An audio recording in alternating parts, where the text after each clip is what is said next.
All birds find shelter during rain, but eagles avoid rain by flying above the clouds. Problems are common, but attitude makes a difference. ये बात कही है महान भारतीय वैज्ञानिक और हमारे भूतपूर्व राष्ट्रपति डॉक्टर एपीजे अब्दुल कलाम जी ने। उनके कहने का अर्थ यह है कि तूफानों से डरकर सारे पंछी जब अपने घोंसले में चले जाते हैं, तब बाज ही एक ऐसा पंछी होता है जो बादलों के ऊपर उड़ के अपनी उड़ान जारी रखता है। सबके जीवन में मुश्किलें आती हैं, लेकिन उन मुश्किलों को देखने का आपका नजरिया ही आपको जीवन में आगे ले जाता है। और बाज की तरह अलग नजरिया रखने वाले लोगों के लिए धरती मां के प्रति अपना कर्तव्य निभाने का ये सुनहरा मौका है। रिन्यूएबल ऑयल और गैस के क्षेत्र में आपका स्वागत है। यहां आपके पास $1 ट्रिलियन बायोफ्यूल इंडस्ट्री की सबसे उन्नत तीसरी और चौथी पीढ़ी के टेक्नोलॉजी के साथ उद्योजक बनने का एक सुनहरा मौका आया है। आइए सबसे पहले हम ये जान लेते हैं कि इस इंडस्ट्री की आवश्यकता क्यों है। ग्लोबल वार्मिंग या वैश्विक तापमान इस दुनिया की सबसे बड़ी समस्या है। ग्लोबल वार्मिंग इसका प्रमुख कारण है जीवाश्म ईंधन यानी फॉसिल फ्यूल। करोड़ों साल पहले इस धरती पर डायनासोर जैसे जीव रहा करते थे। तब इस धरती पर कहीं अंतरिक्ष से एक उल्का आकर टकराई और पूरी धरती पर भूकंप और सुनामी फैला दी। इस महाप्रलय की वजह से सारे प्राणी और वनस्पतियों का विनाश हो गया और वे सारे धरती में समा गए। धरती के अंदरूनी भाग के बढ़ते दबाव और तापमान की वजह से इन जीवाश्मों का रूपांतर हुआ क्रूड ऑयल और क्रूड गैस में। इन चीजों को धरती से ऑयल वेल के द्वारा निकाला जाता है। क्रूड ऑयल को प्रोसेस करके उससे पेट्रोल, डीजल, गैस जैसे कई चीजें बनाई जाती हैं। इन सारी चीजों का इस्तेमाल हम रोजमर्रा की गतिविधियों में करते हैं और इसके कारण ग्लोबल वार्मिंग की समस्या बढ़ती जा रही है। वैज्ञानिकों का कहना है कि अगर वैश्विक तापमान 2 डिग्री और बढ़ा तो हम ऐसे कालखंड में पहुंचेंगे जहां से वापस आना बिल्कुल ही नामुमकिन हो जाएगा और धीरे धीरे पूरे धरती का विनाश अटल रहेगा। तो इस ग्लोबल वार्मिंग को रोकने के लिए हमें किसी प्रदूषण रहित उपाय की जरूरत है। रिन्यूएबल क्लीन फ्यूल यानी जैविक ईंधन इसका सबसे योग्य और बेहतर पर्याय है। इस जैविक ईंधन का निर्माण करना ही हमारा व्यवसाय है। भारत की आज की सबसे बड़ी समस्या है कचरा या कूड़ा। इस कचरे के कारण मच्छर, मक्खी और उनके द्वारा फैलाए जाने वाले डेंगू और मलेरिया जैसे बीमारियों को हमें कई बार झेलना पड़ता है। हमारे शहरों का कचरा जाता है डंपिंग ग्राउंड में। इस प्रक्रिया में हमारे देश के करोड़ों रुपए भी खर्च हो रहे हैं और साथ ही प्रदूषण और उनसे जुड़ी बीमारियां भी फैल रही हैं। मगर अब आधुनिक तकनीक की मदद से इस समस्या भरे कचरे को रिन्यूएबल क्लीन फ्यूल में आसानी से बदला जा सकता है। ऑर्गेनिक कचरे से जैविक खाद और बायोगैस बनाने की टेक्नोलॉजी और इनऑर्गेनिक वेस्ट से डायरेक्ट क्रूड ऑयल बनाने की टेक्नोलॉजी का आविष्कार हो चुका है और इसलिए इस समस्या का समाधान भी इस इंडस्ट्री से हो सकता है। हमारे देश में किसानों की अनगिनत समस्याएं हैं। इसके कई कारण हैं, जैसे सूखा, बाढ़, अनाज का सही दाम न मिलना। इन समस्याओं से जूझते हुए कई किसानों ने बीते दिनों में आत्महत्या की राह चुनी। आज तक हमारे किसान इस बात से अनजान थे कि उनके पास खेती और अनाज के अलावा भी एक और अमूल्य चीज है। जी हां, रिन्यूएबल एनर्जी का कच्चा माल किसानों के पास ही मिलेगा और इसके कारण आने वाले सालों में किसानों की आय दोगुनी हो जाएगी। इसके साथ ही होने वाले ऑर्गेनिक खेती के कारण हमारे करोड़ों किसानों की अच्छी आमदनी होगी। यही हमारे किसानों की समस्याओं का सही निवारण भी होगा। भारत देश की तीसरी बड़ी समस्या यानी बेरोजगारी है। ये कहीं ना कहीं बढ़ती नजर आ रही है। इसका कारण शायद जनसंख्या हो सकती है, लेकिन इसके अलावा सर्विस और निर्माण उद्योग की भी अपनी सीमा है। इन उद्योगों में इतनी क्षमता नहीं है कि सारे लोगों को रोजगार दे सकें। आधुनिक मशीनों की वजह से काम करने वाले लोगों की जरूरत कम महसूस होती है। वहीं दूसरी ओर डिग्री प्राप्त करके लोग नौकरी की तलाश में निकल पड़े हैं। अब हाल ये है कि लोग ज्यादा हैं और नौकरियां कम। इस समस्या का समाधान क्या है? दरअसल हमें चाहिए एक नई इंडस्ट्री, एक नया उद्योग। वो जरूरी इंडस्ट्री रिन्यूएबल फ्यूल इंडस्ट्री होने जा रही है, क्योंकि ये इंडस्ट्री भारत में अभी पूर्ण रूप से विकसित नहीं है और अब इस इंडस्ट्री के कारण भारत में करोड़ों लोगों को रोजगार उपलब्ध होगा और इस उद्योग के कारण हमारे युवा एमबीए, सीए, इंजीनियर, टेक्नीशियन और अनेक मजदूरों को रोजगार मिलेगा। भारत की चौथी समस्या है हमारी आर्थिक स्थिति और विदेशी मुद्राओं का मूल्यांकन। देश की आजादी के समय $1 का मूल्य भारतीय ₹1 हुआ करता था, लेकिन आज की परिस्थिति इतनी बदली है कि $1 का मूल्य आज 70 से 80 भारतीय रुपए हो गए हैं। ये क्यों हुआ? इतना फर्क क्यों? क्योंकि हमारे ईंधन की जरूरत ज्यादा है। हमारी जरूरत का 80% ईंधन हम बाहरी देशों से आयात करते हैं। इसी खरीद में हर साल भारत करीब 8 लाख करोड़ खर्च कर देता है। अगर यही 8 लाख करोड़ रुपए भारत में ही रहकर देश की अर्थव्यवस्था में घूमे तो हमारी जीडीपी में 100 लाख करोड़ रुपए बढ़ जाएंगे। इस तरह हमारा फॉरेन एक्सचेंज बच जाएगा और भारत का कई गुना आर्थिक विकास होगा। हमारा भारत बहुत आसानी से $5 ट्रिलियन इकोनॉमी की तरफ शान से अपने कदम बढ़ा सकेगा, क्योंकि इस इंडस्ट्री की वजह से बताए हुए सारी समस्याओं का समाधान निश्चित होगा ही। इसी के साथ भारत ने जो पेरिस एग्रीमेंट साइन किया हुआ है, उसके तहत भारत को प्रदूषण के स्तर को सन 2005 से 35% कम करने की शर्त को हासिल करने में सुविधा होगी। इसीलिए इस इंडस्ट्री का भविष्य बेहद उज्जवल है। हम ये भी कह सकते हैं कि सरकार को इस इंडस्ट्री की भविष्य में बुनियादी तौर पर जरूरत होगी। ये सरकार भी इस इंडस्ट्री का संपूर्ण समर्थन करती है।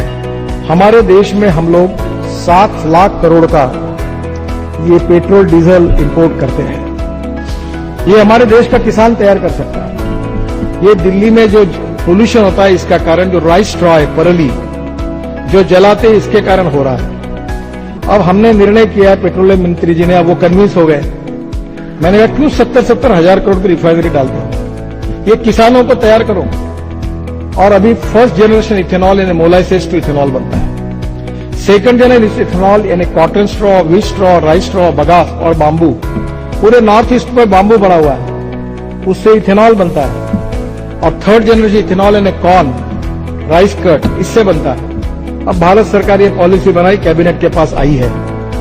अब इससे एक नया रिवोल्यूशन हो रहा है। अब गेहूं और चावल लगाकर किसानों की तस्वीर नहीं बदल सकती। 1 टन राइस स्ट्रॉ से, परली से 280 लीटर इथेनॉल तैयार होता है। और मैं कोई भी चीज प्रूफ के सिवा बात नहीं करता। मैंने उस दिन नीतीश कुमार मेरे घर पर आए थे, उस दिन बजाज ने एक बाइक, एक ऑटो रिक्शा, एक इलेक्ट्रिक ऑटो मेरे घर पे लाई थी। 100% बायो इथेनॉल पर बाइक चलती है, ऑटो रिक्शा चलता है। और मेरे शहर में 55 एयर कंडीशन बसेस चलती, ग्रीन बसेस, जो ये किसानों के तैयार की। ये बांबू से बनेगा, ये राइस स्ट्रॉ से बनेगा। और ये निर्णय भारत सरकार ने किया है। और अमेरिका, ब्राजील और कनाडा में ये है कि एक ही पेट्रोल, यही टोयोटो, होंडा, फोर्ड, बीएमडब्ल्यू, यही गाड़ियां हैं वहां। उसमें लिखा है फ्लेक्स इंजन। उसमें आप 100% पेट्रोल डालो या 100% इथेनॉल डालो। अब मैं आपको बता रहा हूं, ये पूरा ethanol, bio CNG, bio diesel, methanol, इसी पर एक बार कभी बैठेंगे, मैं आपको बताऊंगा। हमारे देश के गांवों की हालत ही बदल देगा। जो बगास निकलता है उससे भी इथेनॉल बनता है।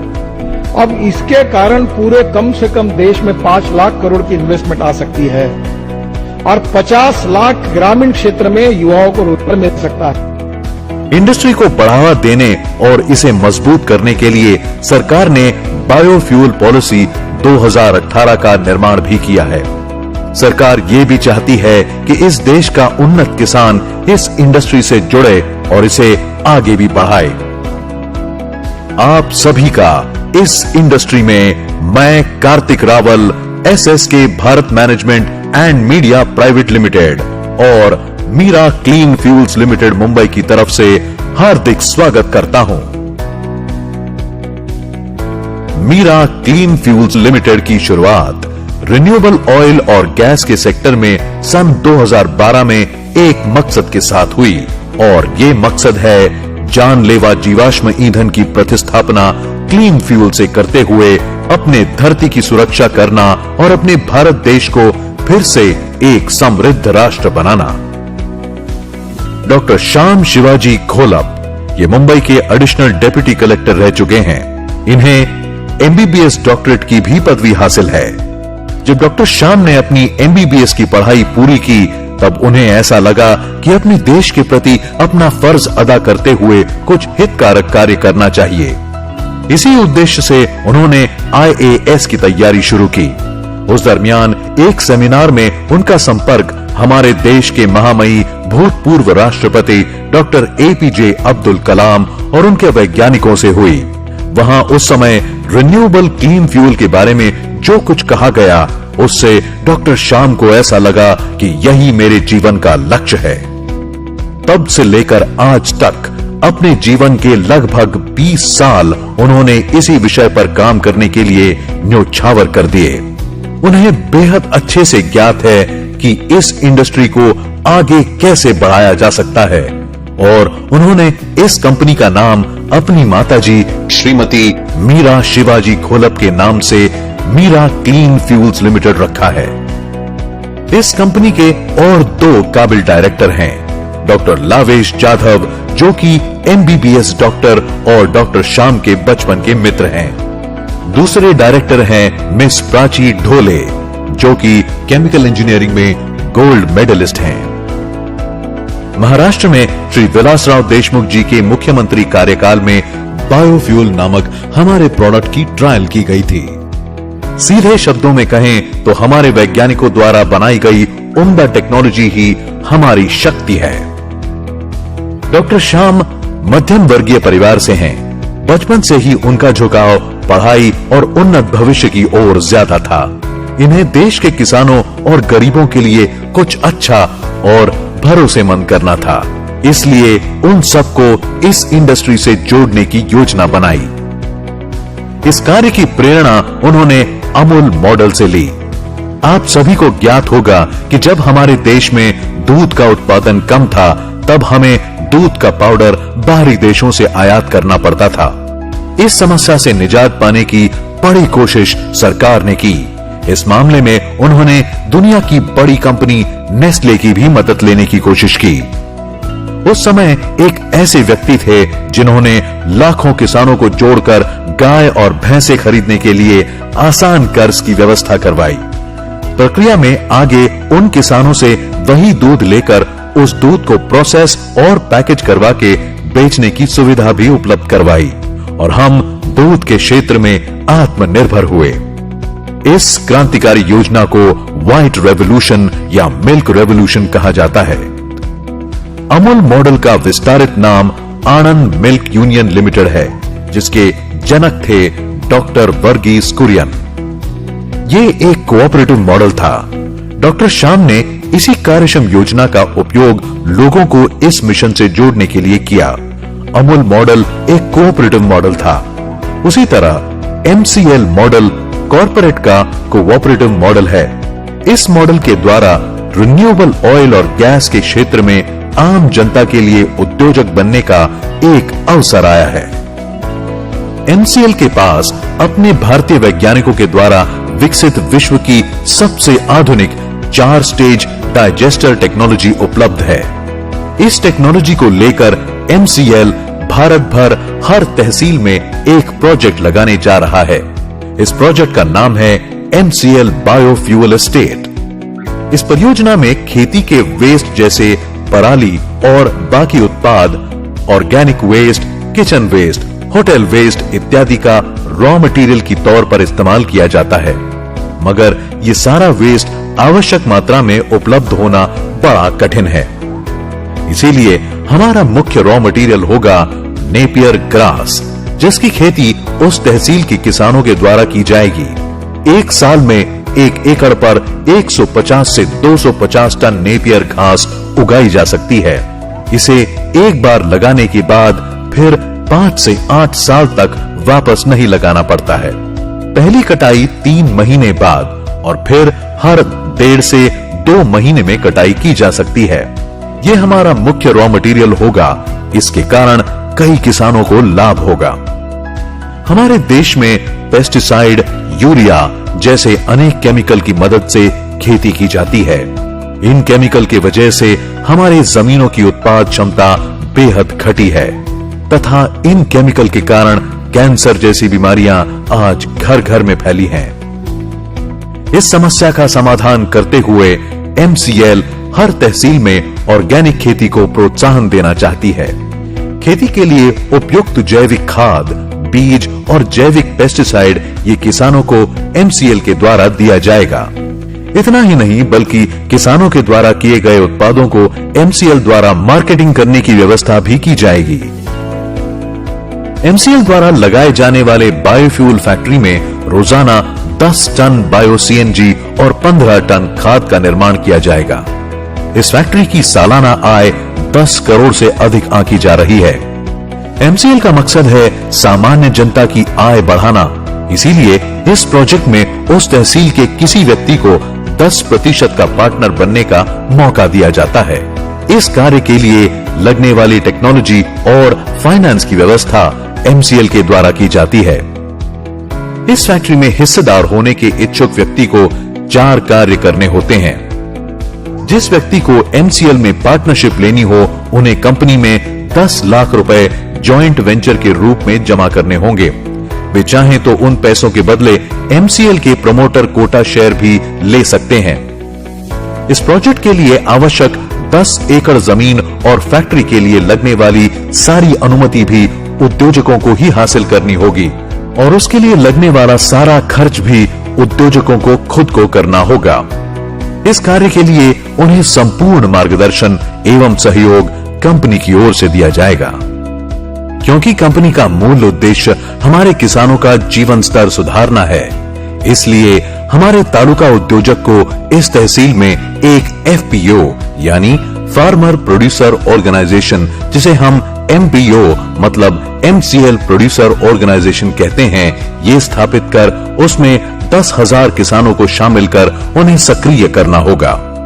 MCL के द्वारा इन किसानों को इस MPO के तहत कई लाभ मिलते हैं, जैसे डिविडेंड, रोजगार, biomass farming contract, organic farming contract, discount card, taluka factory में हिस्सेदारी और इन सब से अधिक हर साल MCL फैक्ट्री के द्वारा 20% मुनाफा उस तहसील की भलाई के लिए आजीवन खर्च किया जाएगा। इन पैसों का इस्तेमाल पानी की समस्या दूर करने के लिए, स्वास्थ्य समस्याएं दूर करने के लिए, हर ग्राम पंचायत में पुस्तकालय बनाने के लिए, अच्छे स्कूल, कॉलेज और रास्ते बनाने के लिए, यानी उस तहसील को जो भी आवश्यकता होगी उसे पूरा करने के लिए किया जाएगा।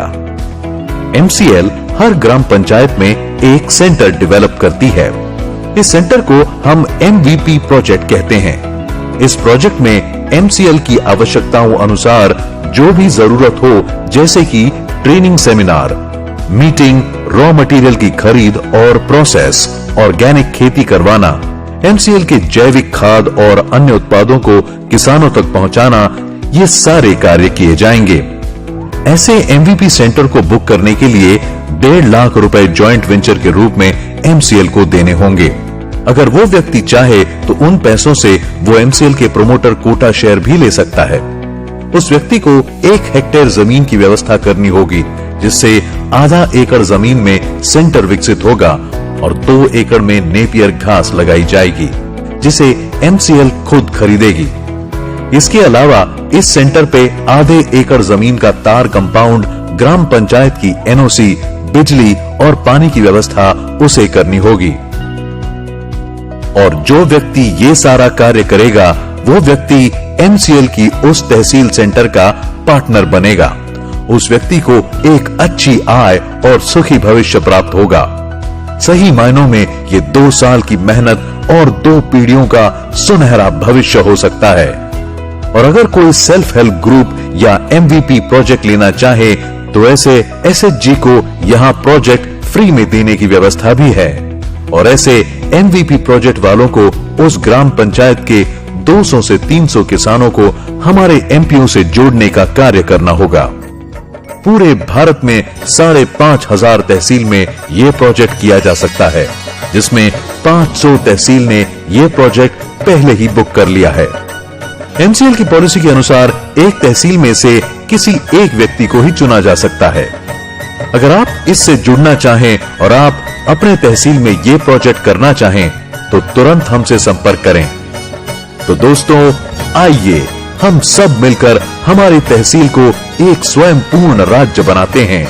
तहसील के माध्यम से जिला, जिला के माध्यम से राज्य और राज्य के माध्यम से हमारे भारतवर्ष का पुनर्निर्माण करते हैं। तो देर किस बात की, आइए अपने भारत देश को फिर से स्वच्छ भारत, आत्मनिर्भर भारत और सुजलाम सुफलाम भारत बनाते हैं।